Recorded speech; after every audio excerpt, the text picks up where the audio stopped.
Gracias por seguir con nosotros en La Fuerza de la Verdad. Vimos una información que nos llamó la atención, pero que no entramos en hacer análisis en ese sentido, porque se mezclaron temas que desviaron un poco la atención. Hace un par de días, el director del Intran tenía en la cabeza todo el tema del cobro doble que se estaba haciendo a aquellas personas que tenían 65 años o más cuando iban a renovar la licencia. Y eso como que capturó la atención de la gente por varios días.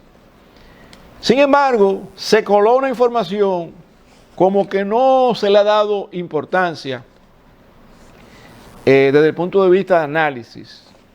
Y por eso me quiero referir brevemente a esto.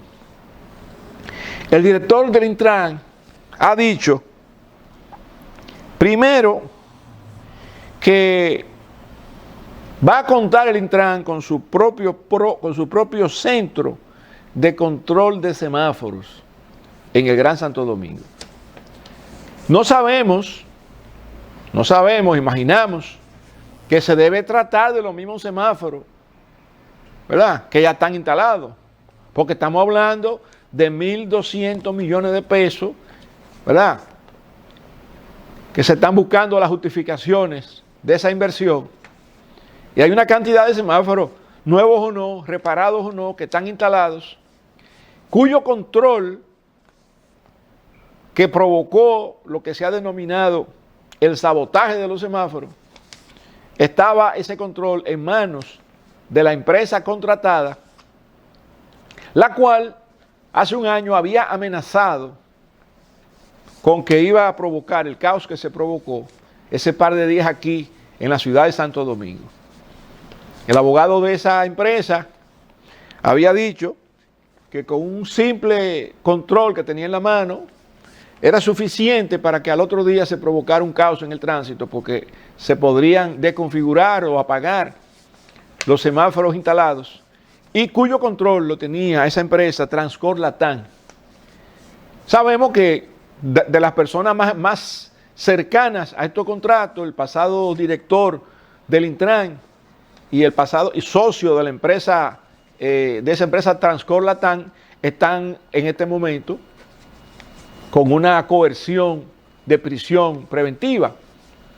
Y hay temas importantes allí, incluyendo el espionaje, que fue denunciado, ese espionaje, por el presidente de la Fuerza del Pueblo, Leonel Fernández. Que al parecer era cierto, porque todo eso como que se utilizó, más una cantidad de barbaridades más que salieron a relucir en esa audiencia de medida de coerción. Pero ahora, el director del Intran, que es otra persona, plantea que el Intran va a tener su propio control de los semáforos. De esto se está hablando también, que se está trabajando ya con el propio equipo de trabajo para tener el centro de control dentro del Intran, no fuera como aparentemente estaba, y que se está trabajando en la sincronización de los semáforos para agilizar el tránsito, y se está trabajando con ese sistema Waze que permite monitorear el flujo de tránsito, que es el mismo que utilizan los mismos taxistas, que muchas veces ustedes lo ven, que están utilizando una guía donde le va dirigiendo, le va diciendo, usando el celular, usando el software, usando el internet. Ahora bien, que se ha cancelado el contrato con la empresa Transcor Latam, luego de que la Contraloría General de la República emitiera el informe de la auditoría que se practicó. Pero hay preguntas que nos estamos haciendo. ¿Ese control del Intran es en paralelo a un control que existe fuera? ¿Qué pasó con el control que existe fuera? ¿Se desconfiguró, se destruyó, se decomisó, se desactualizó, se desinstaló? ¿Qué pasó con eso? ¿O estamos hablando de una inversión nueva que se está haciendo en el Intran? en adición a los 1.200 millones que ya se invirtieron y que aparentemente se habrían perdido. ¿De qué que estamos hablando en ese sentido? ¿Estaríamos teniendo una nueva inversión para poder tener ese control de los semáforos dentro del Intran? ¿O es solamente un asunto técnico de programación y cosas así, de computadoras? Es una pregunta. Y la segunda pregunta que nos hacemos, dado todo lo que ocurrió, como lo que aparentaba iba a ser un escándalo con el nombramiento del director general de compras y contrataciones en una segunda función, en este caso iba a ser director ejecutivo de las alianzas público y privadas, y se pasaron días en esa discusión de que era ilegal, de que no era constitucional, y supuestamente luego del nombramiento, ¿por qué no fue que se nombró? A él lo nombraron. Luego del nombramiento, esta persona renuncia. Pero primero había salido a defender ese nombramiento varios días. Y entonces, el tema es el siguiente. Nosotros decíamos, pero venga acá. Si compras y contrataciones hubiese hecho su trabajo adecuadamente, esa dirección general, que fue la que denunció las irregularidades del contrato del Intran, ¿verdad? Pero lo hace 6, 7, 8 meses después que se han pagado casi 1.000 millones de pesos. ¿Por qué no denuncia las irregularidades antes de la aprobación del contrato? Y esta famosa Contraloría General de la República viene a hablar de una auditoría cuando seguramente tenía una unidad de auditoría interna adscrita al Intran, porque esa unidad de auditoría no hizo el trabajo que debe hacer del control previo para detectar esos errores y esas potenciales irregularidades antes de que se cometieran. Entonces, parece como que existiera el triángulo famoso, el triángulo del fraude, como llaman los investigadores forenses. El triángulo del fraude. 3 puntos que se ponen de acuerdo para la comisión de un desvío de informaciones, de una malversación, de un enriquecimiento ilícito, de una aprobación incorrecta de un contrato, como usted quiera llamarle. Corrupción administrativa. La corrupción administrativa difícilmente la puede hacer una sola persona. Y con esto no estoy señalando que exista responsabilidad por parte de compras y contrataciones. Lo que pasa es que llama la atención todo este movimiento, ¿verdad? Esa idea que se tuvo como de, vamos a probar contigo, a ver si tú puedes resolver este tema y puedes encargarte de las APP, de las alianzas público-privadas. Ya después que tú estés ahí, nombramos a otra gente en compras y contrataciones.